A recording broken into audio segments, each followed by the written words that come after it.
when you have an idea, when something comes into your imagination, that's not just your imagination. God places everything he has for you in your imagination. Albert Einstein said, imagination is everything. It's the preview to life's coming attractions. So when you have something in your imagination, it ain't hocus pocus. It's actually a preview of a coming attraction that God has for you. He places everything he has for you in your imagination. So if you've been dreaming of your own business, it's because that's what he got for you. If you've been dreaming of a summer home, it's because that's what he got for you. If you keep dreaming of a brand new car instead of a used car, it's because that's what he got for you. He places everything he has for you in your imagination. Imagination is everything. It's the preview to life's coming attractions. Everything in your imagination is God showing you in your mind something he has for you. You just gotta, you can't tell it to everybody. Because they ain't gonna see. You know why you can't tell it to everybody? Because if you want to kill a big dream, tell it to a small-minded person. God has shown you some amazing stuff in your life that you thought was brilliant.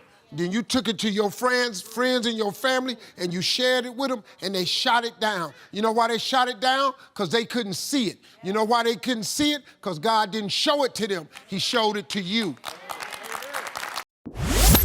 As a kid, you know, I didn't know, but my gift is that I found out later on. I have the ability to think extremely quick, and I can take any piece of information and transpose it into comedy immediately. Now, when you're a kid and you don't understand that, you get in a lot of trouble. I stayed in a lot of trouble. I've been to more principal office than all of y'all put together, and the pastor's office at the church, because I just couldn't control it.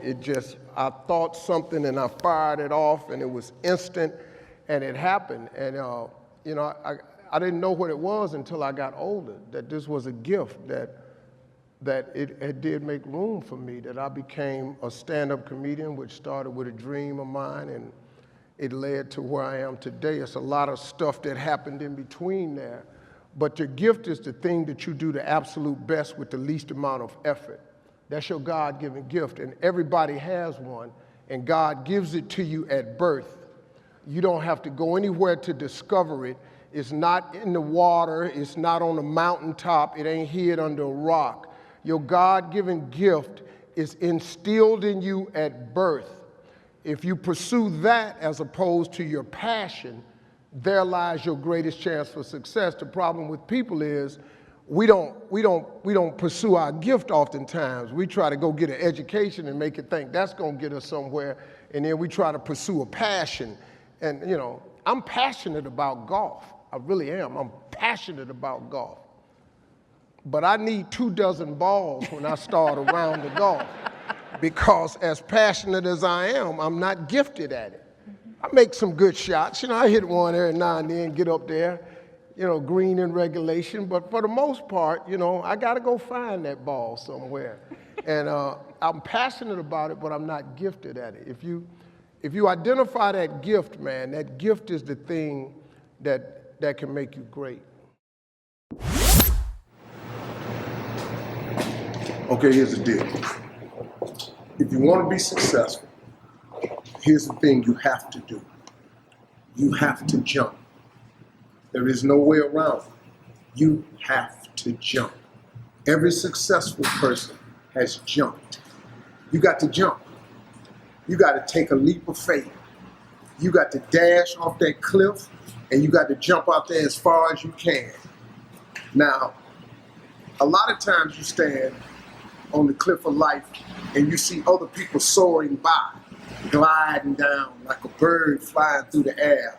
You know, they going over to the south of France. You see them on a boat somewhere. You see their family vacationing here, their family vacationing there. You see them dressing like this. You see them in New York, then you see them in London. They flying by. You know why? It's because their parachute open. But the only way to get your parachute to open so you can soar, you got to jump. Now here's the problem. Here's the problem, my friends. When you jump, I can assure you one thing. You listening? I promise you this. Your parachute will not open right away.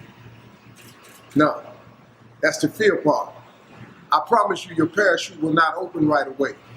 You're gonna hit them sides and them rocks. You're gonna tear your back out on them cliffs. You're gonna cut yourself. You're gonna get wounded. You're gonna get some tears and stuff like that. But eventually, the parachute will open and you'll be soaring. But here's the other caveat. Let me teach you this right here.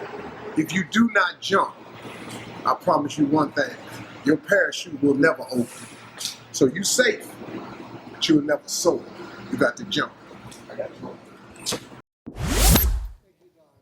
This belongs to you. This is yours. You're the captain, you're the master, you're the foreman, you're the general, you're the head. Don't give control of this to nobody, especially the devil.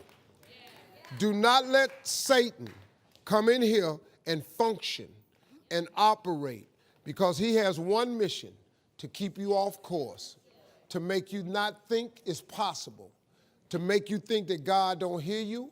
His job is only to destroy you, to make sure that you don't become what God intended for you to become. That's the mission of the devil. What most people do is they give up before God give you the gift. See, when you ask God for something, he boxes it up and he ships it immediately. But you have to remain on Faith Street in order to receive the gift. The problem is when God boxes up the gift and he ship it to you, he never gives you the date that the package is going to arrive. He'll never tell you that. Most people move off Faith Street before the package get there. You can't move over on the I Doubted Boulevard. He don't ship packages to I Doubted Boulevard. He only ship packages to Faith Street. You can't get over there on I Don't See How Circle. He don't ship nothing to I Don't See How Circle. So when you move out of faith, the package got to go back to sender. That's what happens. So you have to stay. You have to stay in the process and complete the fall. You're going to get cut up on the rocks. You're going to get your skin tore up. You're going to lose loved ones along the way. You're going to lose friendships along the way. Might lose your car, your job along the way. You might lose your house. But trust and believe that God got you. Name one time he ain't never had you.